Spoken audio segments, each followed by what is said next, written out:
지난 화요일 우리가 사도행전 18장을 공부했는데요. 예, 18장 1절에 보면 사도 바울이 아테네를 떠나서 고린도에 이르렀다 그럽니다. 예, 고린도로. 이 고린도는 아테네에서 한 서쪽이죠, 그죠? 남서쪽으로 약 64km 떨어진 곳에 위치한 인구 한 75만 정도의 대상업 도시라고 했습니다. 그죠? 그리고 로마에서 있어서, 로마의 속주죠. 그죠? 이 아가야 지방, 여기 다 아가야 지방입니다. 여기 마게도니아 지방이고, 아가야 지방의 그 수도가 바로 이제 고린도라고 말씀을 드렸습니다. 근데 여기서 2절에 보면 사도 바울은 아굴라와 브리스길라라는 이 두 사람을 운명처럼 만나는데, 이 두 사람은 로마서 16장에 보면 이 두 사람은 자기를 위해서 목숨을 내놓을 수 있을 만큼 자신을 사랑하는 사람들이라고 합니다. 근데 이 사람들이 이탈리아에 있다가 이제 그 로마 황제 유대인 추방령에 의해서 이탈리아에 있다가 일로 이제 고린도로 넘어와서 여기서 운명처럼 사도 바울을 만납니다. 그러니까 하나님이 어떻게 보면 우리가 누구를 만나는가 이런 것도 다 어떻게 보면 하나님의 섭리하에서 벌어지는 거거든요. 그렇죠? 어떻게 보면 여러분들이 이 동작중앙교회에서 고재훈 목사를 만난 것도 또 여기저기 새로운 사람들이 이사와서 우리가 합류해서 함께 어떤 사업을 하는 것도 최선의 뜻은 하나님이 바울과 이 아굴라와 브리스길라가 만나서 고린도에서 엄청난 부흥의 일을 이뤄낸 것처럼 오늘 여러분과 제가 만나는 것도 또 이렇게 여러 3040이나 우리 집사님들이 오고 또 우리 박훈남 집사님 함께 오시는 일도 우리끼리 행복하게가 아니라 어떻게 보면 뭔가 사명을 위해서 하나님의 뜻을 이루기 위해서 사람들을 모으신다는 거예요. 그렇죠? 주님의 선한 뜻이 이루어지게 될 때 그때 이 고린도 교회의 부흥처럼 큰 아름다운 역사가 벌어진다는 겁니다. 그래서 이 바울과 아굴라와 브리스길라는 이 장막 만드는 일을 같이 하면서 생업을 같이 해요. 생업을 같이 할 뿐 아니라 선교도 같이 하면서 같은 집에서 동거동락하면서 고린도에서 18개월을 보내는 거예요. 그러니까 엄청난 먹고 자고를 같이 하는 거예요. 먹고 자고를. 나중에 이 교회도 큰 집을 좀 지어서 식사도 같이 하고 아침에 출근도 같이 하고 저녁에 퇴근도 같이 하고 여기서 그냥 먹고 살고 하는 그런 공동체가 좀 되면 좋겠다는 생각을 합니다. 그렇게 될 때 팀워크가 완벽하게 이루어져 갖고 진짜 서로 사랑하는 사이가 돼야 되거든, 먼저. 그죠? 서로 사랑하는 사이가 되고 신뢰하는 사이가 될 때 그 사람들이 뜻을 같이 해서 함께 선교를 하는 거예요. 예. 그래서 4절에 보면 이제 바울이 안식일마다 이 고린도 회당에서 강론을 했다고 하는데 이 18개월 동안 어떤 일이 벌어졌는가 하면 5절에 보면 이때 이제 이 바울과 실라와 디모데가 만나게 돼요. 이 디모데와 실라는 어디에서 왔냐? 그럼 마게도니아에서 왔다 했죠. 마게도니아의 수도가 어디라 했죠? 마게도니아의 수도가 어디라 했죠? 마게도니아 하면 이 전체를 포함한다기보다는 대표적인 도시가 마게도니아의 수도인 데살로니가입니다. 이 데살로니가에서부터 이제 이 고린도로 내려온 거예요. 이 두 사람이. 그래서 이 데살로니가 교회에서 벌어진 일에 대한 보고를 받습니다. 요 5절은 좀 기억해 놓으세요. 마지막 때 제가 이때 사도 바울이 첫 번째 성경책, 신약 성경의 첫 번째 성경책을 이제 쓰는 이야기가 나오는데 이 보고가 중대한 영향을 미칩니다.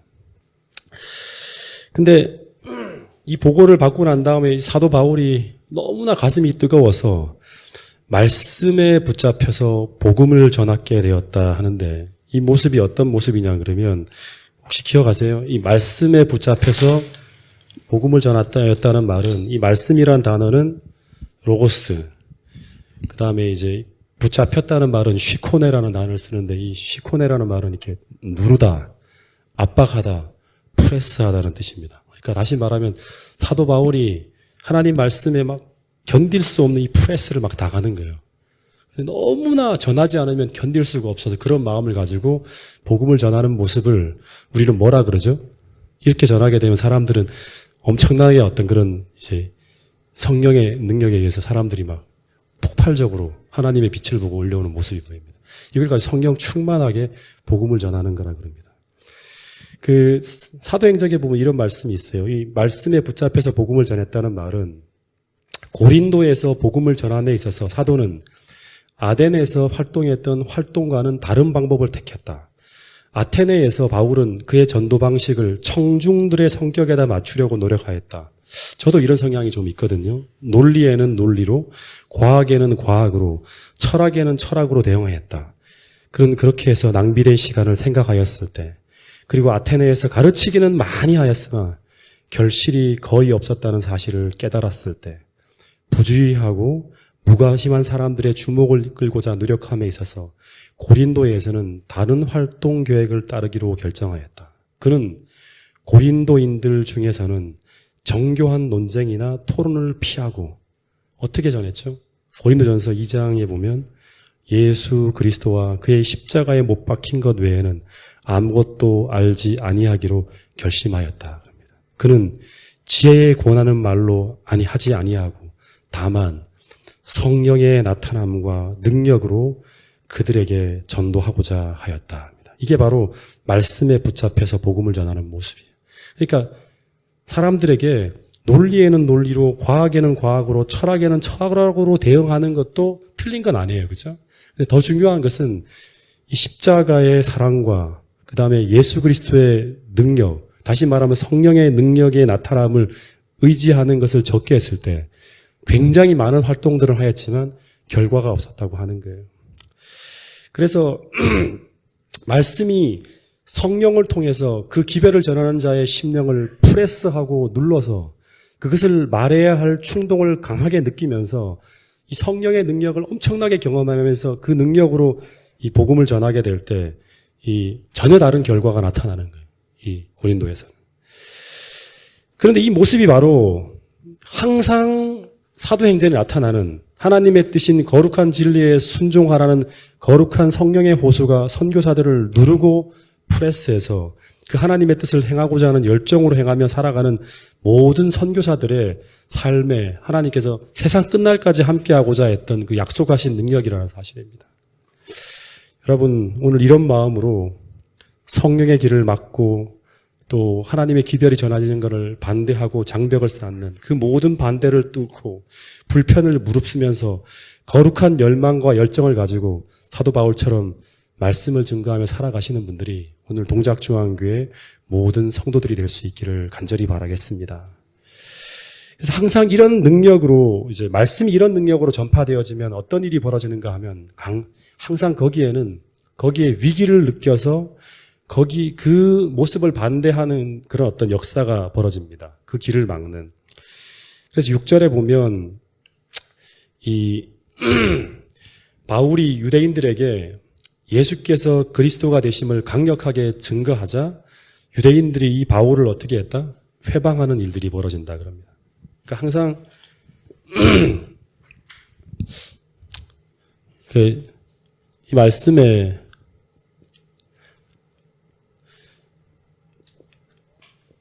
성령이 부어지게 되면 이제 이 말씀이 흥황하게 되죠. 능력으로 이제 나타나게 되면 항상 이 반대편에서의 이제 이 말씀을 막는 이제 하나님은 이 기별을 전하는 자에게 말씀에 성령을 부어주는데 이것을 막는 사단의 역사가 벌어집니다. 예. 사단의 역사가 뭐냐 그러면 이거를 이제 회방하는 거죠. 예. 회방하는 일이 벌어지는데 이 회방이라는 단어가 뭐냐 그러면 이제 지난번 공부할 때 우리 얘기를 했죠. 그죠? 비난하고 비방하고 신성 모독을 하는 건데 근데 우리가 기억해야 될 게 뭐냐 그러면 우리가 성령으로 말씀을 증거하잖아요. 하나님의 마음으로. 그러면 이 말씀을 증거하는 사람이 이제 증거하는 그 역사 속에 이거를 회방하는 일은 누구를 회방하는 게 되는가 하면 예수 그리스도를 회방하는 게 되는 거예요. 이렇게 될 때. 그래서 사도 바울은 무슨 얘기를 하는가 하면 어떤 진리가 성령을 통해서 쭉 전해지게 될 때, 이 성령을 통해서 전해지게 될 때, 하나님께 속한 자는 절대 그 진리를, 하나님께 속한 자는 그 진리를 절대 공개적으로 비난하고 모독하고 회방하지 않는다고 합니다. 왜냐 그러면 이 진리에 대한 두려움을 느끼고 이 진리가 하나님께로부터 온 것을 알고 있기 때문에. 그래서 고린도전서 12장 3절에 보면 바울이 고린도 교인들에게 이런 말을 해요. 그러므로 내가 너희에게 알리노니 하나님의 영으로 말하는 자는, 하나님의 성령으로 말하는 자는, 하나님께 성령에 의해서 이끌림을 받는 자는 누구든지 예수를 저주받을 자라고 하며 그 기별을 회방하지 아니한다고 하는 거예요. 그러니까 성령께 속한 자와 그렇지 않은 자들이 이 성령을 통해서 말씀이 전해지게 될 때 확 나누어지는 거예요. 그래서 유대인들이 바울이 분명한 성령의 기별을 전했는데 그 기별을 반대하고 예수를 저주받을 자라고 하면서, 왜냐하면 저주받을 자라는 건 뭐냐 그러면 십자가에 달려 돌아가셨기 때문에 이분이 메시아라는 건 인정할 수 없다는 거예요. 그래서 나무에 달린 자마다 다 저주받을 자라고 하면서 그건 저주받은 자의 죽음이지 절대 메시아의 죽음이 아니라고 막 공개적으로 비난하는 거예요. 악평하고 비방하고 모독할 때 성령을 통해서 다 증거했는데 그걸 거부할 때 바울은 그들이 무엇을 회방하고 있다? 자기의 말을 비판하는 게 아니라 성령을 회방하고 있다고 판단하고 본문에 보면 먼지를 털어냈다 그럽니다. 이렇게. 먼지를 털어냈다는 게 무슨 말인지 말씀을 드렸죠. 그죠? 더 이상 너희들에게는 진리가 전해지지 않는다. 끝이라는 거예요. 난 너희들의 피해에 대한 책임이 없다. 나는 온전히 다 증거했다고 하면서 돌아서는 거예요. 그러면서 바울이 무슨 말을 하는가 하면 이제는 이후에는 너희들이 아니라 이방인에게로 가리라고 하면서 그들을 떠났다고 합니다. 그래서 옮겨간 곳이 바로 누구냐 그러면 누구의 집이냐 하면 디도 유스도라는 사람의 집으로 갑니다. 제가 여기까지 아마 지난번에 얘기를 했는데 언제나 제가 이 말씀을 보면서 참 두려웠어요.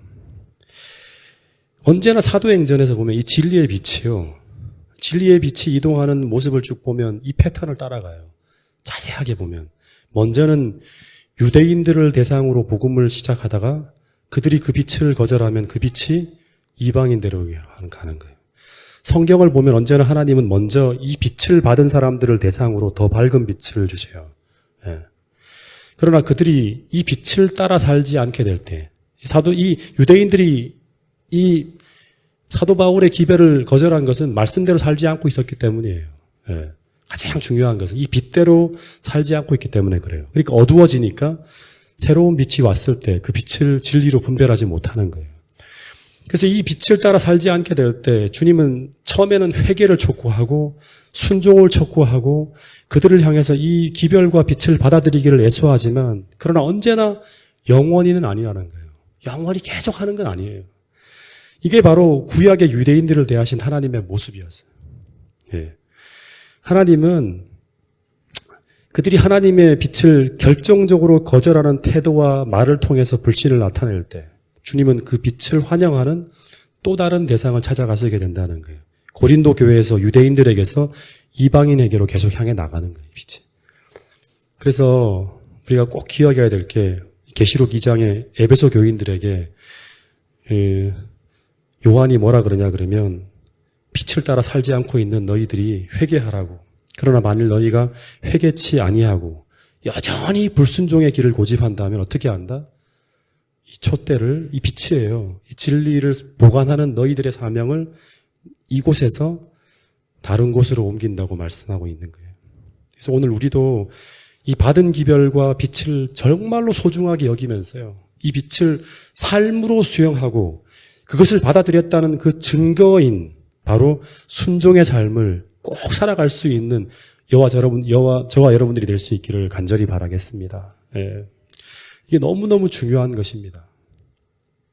그래서 이 바울이 찾아간 집이 이제 디도 유스도라는 사람의 집인데 이 사람이 이제 7절에 보면 어떤 사람이냐면 하나님을 경외하는 사람이라 그래요. 그러니까 이방인인지 유대인인지 중요한 게 아니에요. 이 사람이 진짜 하나님을 경외하는 사람인지 아닌지. 그거는 바로 하나님 말씀을 청종할 수 있는 사람인지 아닌지. 그 말씀, 기별을 소중히 생각하는지 아닌지를 통해서 하나님의 백성인지 아닌지가 증명되는 거죠. 그죠? 근데 이 유스도 디도라는 사람이 어떤 사람일까요? 이 유스도 디도라는 이 이름이 로마인에게 굉장히 흔한 이름이었다 그럽니다. 그래서 처음에는 많은 사람들이 이 사람이 혹시 바울 서신에 등장하는 그 디도서의 주인공인 디도가 아닐까라고 이제 생각을 하는데 이 사람은 그 사람은 아니래요. 너무나 디도라는 이름이 흔한 거예요. 그래서 이 디도 유스도라는 사람은 그냥 고린도에서 하나님을 예배하던 아주 신실한 이방인 그리스도인이라고 생각하면 된다 그럽니다. 이 사람의 이름은 여기가 이제 더 안 나와요.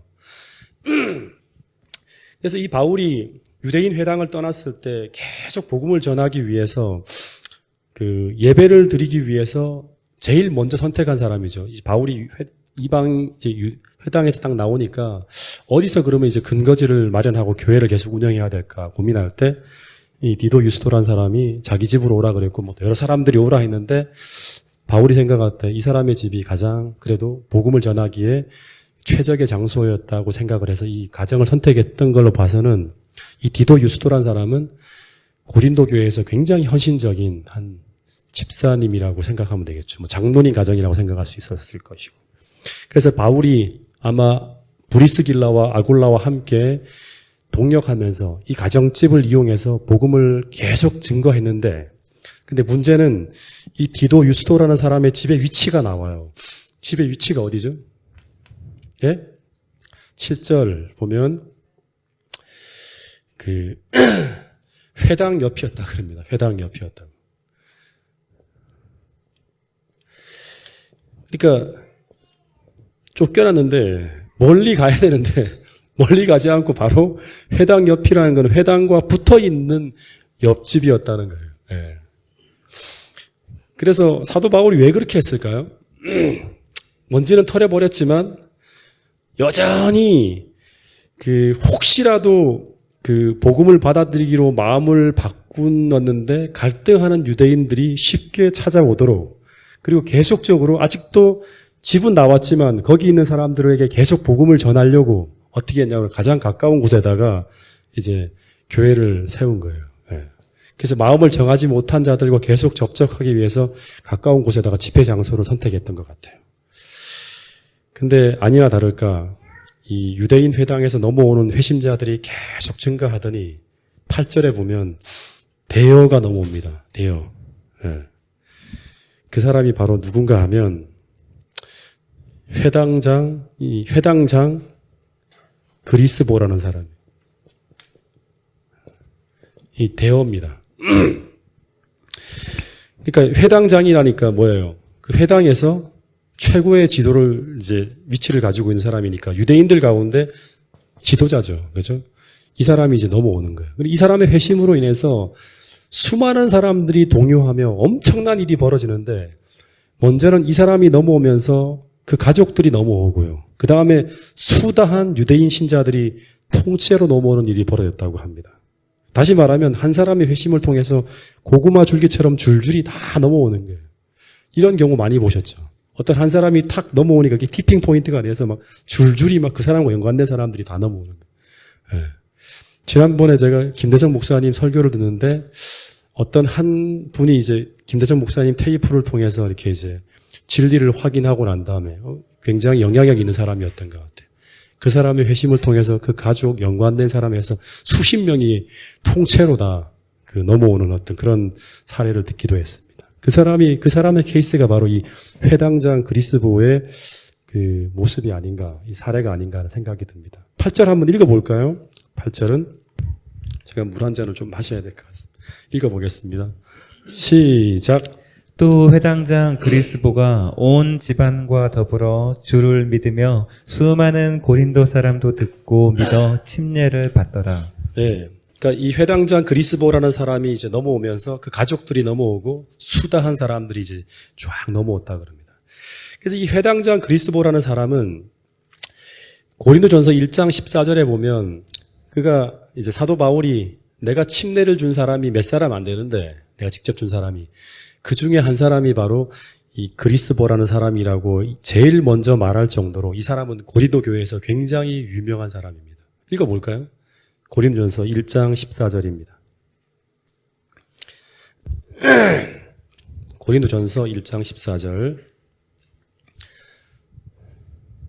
자, 시작. 나는 그리스보와 가이오 외에는 너희 중 아무에게도 내가 침례를 베풀지 아니한 것을 감사하노니. 네, 그 회당에서 이제 이 그리스보라는 사람과 가이오라는 사람이 또 이제 나중에 나오는데 이 사람 외에는 내가 아무도 침례를 주지 않았다. 직접 침례를 준 사람 중에 첫 이름이 바로 뭐냐 그러면 이 회당장 그리스보였다는 거예요. 당시 사람들이 엄청나게 이 사람에게 대해서 많은 어떤 이야기를 했겠죠. 야, 그 사람이 침례를 받았다고 하면서. 근데 여러분 이런 엄청난 일이 벌어지면 좋은 일만 있을까요? 네, 좋은 일만 있을까요? 이런 엄청난 일이 벌어지면서 유대인 회당에서 대규모 이동이 이제 기독교로 쭉 이루어지면 유대인 사회에서는 어떻게 이제 반응할까요? 가만히 있지 않으려고 하겠죠. 다시 말해서 그 칼을 갈겠죠. 큰 핍박이 이제 예고되어지고 있는 거예요. 네. 그래서 바울이 어떻게 할까? 이제 여기서 그만해야겠다. 더 하다가는 큰일 나겠다는 생각을 가지면서 이 핍박을 피해서 떠나갈 준비로 하고 있었을 거예요. 근데 이때 이런 계시가 밤에 바울에게 주어졌다 그럽니다. 9절부터 11절 보세요. 굉장히 우리가 좀 생각해야 될 내용인데 한번 읽어보겠습니다. 9절부터 11절 사도행전 18장입니다. 시작. 밤에 주께서 환상 가운데 바울에게 말씀하시되 두려워하지 말며 침묵하지 말고 말하라. 내가 너와 함께 있음에 어떤 사람도 너를 대적하여 해롭게 할 자가 없을 것이니 이는 이 성 중에 내 백성이 많음이라 하시더라. 1년 6개월을 머물며 그들 가운데서 하나님의 말씀을 가르치니라. 예. 지금 밤에 이제 주님께서 이제 사도 바울이 막 짐을 꾸리고 있는데 환상 가운데 나타나서 쭉 말씀을 하시는데 이제 이 말씀하시는 내용을 보면 바울은 지금 회당장 그리스보의 회심과 이 사람으로 말미암아 많은 유대인들이 쫙 넘어옴으로 말미암아 저쪽 편에서 회당에서 칼을 갈고 있다는 얘기를 들었을 거예요. 죽이려고. 그러니까 아마 사도 바울이 신변에 큰 위험에 처해 있는 것을 생각하고 이제 어떻게 하는가 하면 이제 떠나려고 했겠죠. 그죠? 근데 이 상황에서 예수님이 밤에 환상 가운데 쫙 나타납니다. 그러면서 말씀하시는 게 뭐라 그러냐 그러면 두려워하지 말고 그리고 또 뭐라도 하지 말라? 잠잠하지도 말라고. 그지? 예. 두려워하지도 말고 잠잠하지도 말라는 거예요.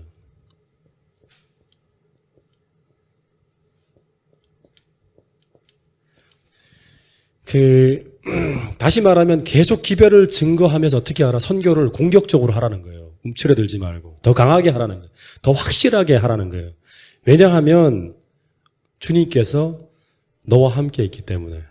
그렇게 할 때 너희와 함께 한다는 거예요. 그리고 아무 사람도 너를 대적해서 너를 해롭게 할 자가 없을 것이라고 이제 하나님께서 친히 보호하실 걸 약속하는 거예요. 그러면서 이 사람이 이 고린도라는 도시를 떠나지 말아야 될 더 중요한 이유가 있다고 얘기하는데 그것이 무엇 때문인가 하면 무엇 때문이죠? 왜 이 고린도라는 도시를 떠나지 말아야 했는가? 사도 바울이. 이 성 중에 아직도 주의 백성이 하나님이 찾고 있는 많은 사람들이 있기 때문이라고 하는 거예요. 너가 더 사역을 할 때 여기서 너를 통해서 많은 사람들이 돌아올 수 있는 수많은 하나님이 찾고 있는 이 당신의 백성들이 이 성 밖에서 진리를 찾아서 헤매고 있는 사람들이 있다는 거예요. 그 사람들을 다 모아들이기까지 너는 이 성을 떠나지 말아야 한다고 이야기하고 있는 거예요. 다시 말해서 그들을 찾을 때까지 계속 기별을 전하고 복음을 증거하라고 하고 있는 거예요. 그러니까 이 말은 뭐냐 그러면 이곳에 너의 사명이 끝나지 않았다는 거죠. 그죠? 사명이 더 있다고 하는 거예요. 그래서 오늘 이 하나님의 백성들 진짜로 하나님의 성령을 따라서 이렇게 쭉 살아가는 사람들은 전부 다 기분에 따라서가 아니라 사명을 따라 살아야 한다는 거예요. 그죠? 사명을 따라서. 어떻게 보면 바울은 지금 이 선영을 떠나려고 했을지 몰라요. 왜냐 그러면 핍박이 몰아칠 때마다 사도 바울은 빌립보에서도 떠났죠. 그죠? 데살로니가에서도 그렇게 했고 베레아에서도 그렇게 했고 여기서도 마찬가지로 핍박이 몰아칠 때 사도 바울은 여기서 떠나야겠다 생각을 하고 이동을 준비했던 거예요. 근데 갑자기 하나님께서 그런 마음을 가지고 움직이려 할 때 여기서 남아서 이 핍박에 맞서서 일을 더 하라고 하시는 거예요. 어쩌면 이 고린도에서의 이 계시는요, 드로아에서 그 마게도니아의 부름을 받은 것과 유사한 그런 패턴이에요. 예. 거기서도 사도 바울은 주님이 주시는 방향과 다른 방향을 가려고 할 때 그 마게도니아의 부르짖음을 통해서 행로로 수정합니다. 그죠? 바로 이제 마게도니아로 들어가게 되죠. 마찬가지로 여기서도 바울은 자기의 생각과 그의 행동의 방향을 수정하는 요구가 하늘로부터 쭉 들어오는 거예요. 바울아, 그렇게 하지 말라고. 다시 말하면 예수 그리스도의 직접적인 계시를 통해서 나타날 때 그는 그의 행동을 수정하고 떠나려던 그곳에 남아서 18개월 동안 또 하나님의 새로운 어떤 그런 사명이 발견될 때까지 선교를 하는 거예요. 그러니까 어떻게 보면 18개월은 지금 그가 있었던 이제 이 선교했던 장소 중에서 최장 기간이에요. 나중에 이제 3차 선교 여행에서 에베소에서 3년을 했지만 최고 긴 어떤 기간들을 여기서 머물며 선교를 합니다. 이 대도시에서. 그 부패하고 사악하고 온갖 어떤 문제가 일어나는 이곳에서. 근데 여러분, 중요한 것은 박해가 밀려오는 이 상황에서 이 명령에 순종하는 것은 어떻게 보면 쉬운 게 아니에요. 고통의 삶을 받아들이는 것을 의미하는 거예요. 왜냐하면 이 핍박의 바람을 피하지 않으면 어떻게든 이 상황 속으로 들어가는 거예요. 근데 이 명령에 순종하면 그 상황 속에서 사람의 악한 계획을 제어하고 통제하는 가운데 이 바울의 사역이 이루어지게 되는 그 가운데서 벌어지는 하나님의 도우심을 만나고 경험하는 거예요. 하나님을 만나고 경험하는 축복을 하나님은 이 어려운 상황 속에서 네가 이 복음에 순종할 때 경험하게 될 것이라고 말하고 있는 거예요. 다시 말해서 이 예수님은 바울에게 공격에서 벗어날 것을 약속하지 않았고 다만 대적이 그에게 폭력을 행사하지 못하도록 그렇게 하나님이 도와줄 거라고 너를 해롭게 하지 못하게 할 것이라고 약속을 한 거예요. 그래서 바울이 방향을 수정했고 그리고 거기에 순종해서 18개월 동안 머물게 됩니다. 그러면서 거센 핍박의 폭풍을 만나요. 여기서. 하지만 하나님의 뜻은 이루어지는 거예요. 그리고 바울은 거기서 하나님의 도움을 계속 경험하면서 하나님을 체험하는 그런 또 축복을 경험하게 되는 거예요. 여러분, 근데 하나님은 오늘 우리에게도 사도 바울에게 들려주신 것과 같은 이런 방향을 수정하는 말씀들을 계속 들려주고 계실까요? 그죠? 마게도니아의 부르짖음은 사도 바울에게만 들려주는 게 아니에요. 고린도에서의 이 계시는 사도 바울에게만 들려주는 게 아니라 오늘 저를 통해서 혹은 성경을 통해서 혹은 여러분의 삶을 통해서 계속 하나님은 이 하나님의 부르짖음을 들을 수 있도록 계속 말씀하고 있다고 히브리서에서는 얘기하고 있습니다. 다시 말해서 너는 오늘도 너가 하고 싶은 대로가 아니라 내가 부여하는 사명을 따라서 너의 삶의 방향을 추정해 달라고. 그렇게만 할 수 있다면 너는 그 뜻에 순종하는 가운데 너와 함께하는 이 하나님을 만나는 이 경험을 축복으로 받게 될 것이라고 이야기하고 있습니다. 여러분, 오늘 우리 모두가 사도 바울이 경험했던 그 하나님을 만나는 경험들, 하나님의 뜻에 따라서 우리가 함께 살아가게 될 때 사도 바울이 경험했던 그 하나님을 우리도 그 핍박의 상황 속에서 혹은 어려운 상황 속에서 하나님의 도우심을 경험하는 저와 여러분들이 될 수 있기를 간절히 바라겠습니다. 사도 바울이 이 고린도에서 1년 6개월을 보내면서 고린도 교회를 세우고 교인들을 가르치고 설교할 뿐 아니라 여기서만 사역한 게 아니죠. 1년 8개월이면 잠깐만요. 이게 안 되네요. 그죠? 이거 하나만 넘겨주실래요? 한 장만. 예. 이 고린도 바로 밑에 보면 갱그레아라는 도시가 나옵니다. 바로 붙어 있죠. 그죠? 고린도에서. 여기에까지 사도 바울이 계속 가서 사역을 합니다. 그래서 로마서 16장 1절에 보면 거기에서 겐그리아라는 이 도시에서 이 베베라는 집사를 만납니다. 그 집사 이야기가 나와요. 그 이름이. 그래서 이 고린도에서 18개월 동안 머무는 동안 이 겐그리아라는 이 항구 도시까지 계속 복음을 전파하면서 18개월 동안 사역을 합니다. 그리고 또 이곳에서 18개월을 동안 머물면서 사도 바울이 쓴 첫 번째 성경 서신을 쓰게 되는데 그 첫 번째 성경이 나와요. 신약 성경 첫 번째 성경. 그래서 만약에 아직 논란이 있는데 야고보서가 먼저 기록되지 않았다면 신약 성경 중에서 가장 오래된 문헌이 바로 이 책입니다. 뭘까요? 이 고린도 교회에서 18개월 동안 머물며 썼던 책. 이 정도는 우리 기억합시다. 이제 오늘 말하는 건. 무슨 책을 썼을까요?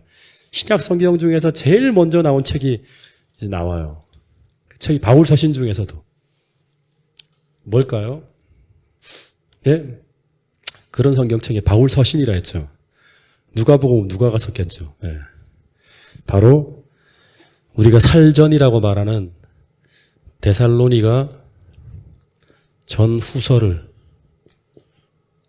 여기 썼습니다. 네. 그러니까 대략 기록 연대가 이제 51년부터 52년 사이라 그럽니다. 네. 이 데살로니가 전서는 이 사도 바울이 고린도에 있을 때 이제 이 5절에 보면 실라와 디모데가 마게도니아에서 이제 돌아왔다고 했죠. 그죠? 그 마게도니아라는 말은 데살로니가의 수도라 했죠. 그죠? 데살로니가 교회에서 돌아온 거예요. 돌아와서 이 보고를 쭉 하는 거예요. 사도 바울에게 고린도에 와서. 근데 이제 이 바울과 이 바울이 이 실라와 디모데로부터 이제 쭉 보고를 받는데 이 데살로니가 교회 형편이 이러이러해서 이런 어려운 문제를 갖고 있습니다라고 얘기를 했겠죠. 그래서 이 보고를 받은 후에 즉각 가지를 못하는 거예요. 사도 바울이 몇 번씩 가려고 시도하다가 못 가게 되어서 편지를 써서 데살로니가에게 이제 데살로니가 교회로 이렇게 편지를 보냈는데 그 서신이 바로 뭐냐 그러면 데살로니가 전후서라는 거예요. 근데 이 편지 내용을 보면 제가 나중에 이제 아마 이 사도행전이 끝나게 되면 이 데살로니 그 전후서부터 시작해서 바울 서신을 다 한번 이렇게 배경을 공부했으니까 다 한번 공부할 생각을 가지고 있는데요. 이 데살로니가에는 이런저런 문제가 나타나고 있었는데 그 첫 번째 문제가 바로 뭐냐 그러면 사람들이 이제 이 복음을 받아들인 후에 사람들이 죽어요. 그리스도 안에 죽어요. 근데 이 사람들이 부활에 참여하지 못할까? 이렇게 죽음으로 끝나는 게 아닌가 하면서 되게 많은 염려와 두려움이 있었다 그럽니다. 그래서 여기에 대한 어떤 대답을 이제 데살로니가를 읽어보면 쭉 나옵니다. 그리고 또 어떤 사람들은 이 재림에 대하여 굉장히 광신적인 태도를 취해서 예수님 재림하는데 뭐 아무것도 할 일이 필요가 없다고 하면서 나태하게 아주 막연한 기대 가운데서 주님의 오심을 기다리는 이 광신적인 어떤 그런 이제 극단적 종말론자들이 막 등장하는 거예요. 그 문제로 말미암아 교회가 술렁거리는 거예요. 저렇게 살아가는 게 예수님 믿는 삶인가 하고. 그래서 이런 보고를 받았을 때 사도 바울은 그 편지에 보면 당장 이 사랑하는 신자들에게 지체 없이 돌아가서 개인적인 교훈을 막 주려고 했는데 두 번이나 사단의 방해로 못 가게 되어서 이 교회에 편지를 써보내는 것으로 대신한다 하면서 이렇게 이제 쭉 이야기가 나옵니다. 근데 이 첫 번째 편지를 보낸 후에도 이 문제가 완전히 해결되지 않아서 데살로니가 후서를 또 재차 충고하는 편지를 쓰는 거예요. 그래서 이 데살로니가 전 후서의 주제는요, 잘못된 종말론에 빠져 있는 자들에게 사도 바울이 충심으로 건면하는 건전한 재림 준비라는 주제가 가장 뚜렷이 나타나고 있는 어떤 그런 이 편지서가 데살로니가 전 후서예요. 그 종말론에 대한 어떤 그런 부분에서 뭔가 충고를 받고 싶다. 그러면 이 데살로니가 전 후서를 읽어보면 건전한 재림 준비의 어떤 그런 필요한 의식들이 무엇인지를 자세히 공부할 수 있다 그럽니다. 그래서 데살로니가 전서의 마지막 내용을 보면 주의 오심이 가까이 올수록 피차 권면하고 덕을 세우며 항상 선을 쫓고 모든 사람에 대해서 오래 참으며 그 다음에 마지막에 뭐예요? 데살로니가 전서 5장 17절 18절 쭉 이어지는 게 뭐죠? 굉장히 유명한 게 있잖아요. 항상 기뻐하며 쉬지 말고 기도하고 그 다음에 범사에 감사하며 그 다음 내용도 있어요. 성령을 소멸치 말고 예언을 소멸치 말고 악은 모양이라도 버리라고 하면서 데살로니가 전서가 쫙 맞춰져요. 그러니까 재림 준비를 위해서 굉장히 필요하고 요긴한 그러한 이야기들이 쭉 나오는 거예요. 이 권면들은 오늘을 사는 우리들에게도 여전히 필요하고 여전히 마음에 새겨야 될 내용들인 거예요. 근데 이 글을 어디에 썼다고? 어디에서 썼다 그랬죠? 약 2000년 전에 AD 51년에서 52년 사이에 고린도에서 사도 바울이 18개월 동안 모으면서 바울이 그렇게도 바쁜 선교 활동 속에서 재림을 소망하는 데살로니가 교인들을 염려하며 쓴 글이라는 거예요. 이 글은 오늘 우리들에게도 재림을 기다리며 준비한 우리에게 큰 권면이 된다는 사실을 잊지 않게 되기를 간절히 바라겠습니다. 나중에 더 자세한 내용들은 직접 책들을 한번 펼치면서 한번 공부해 보도록 하겠습니다.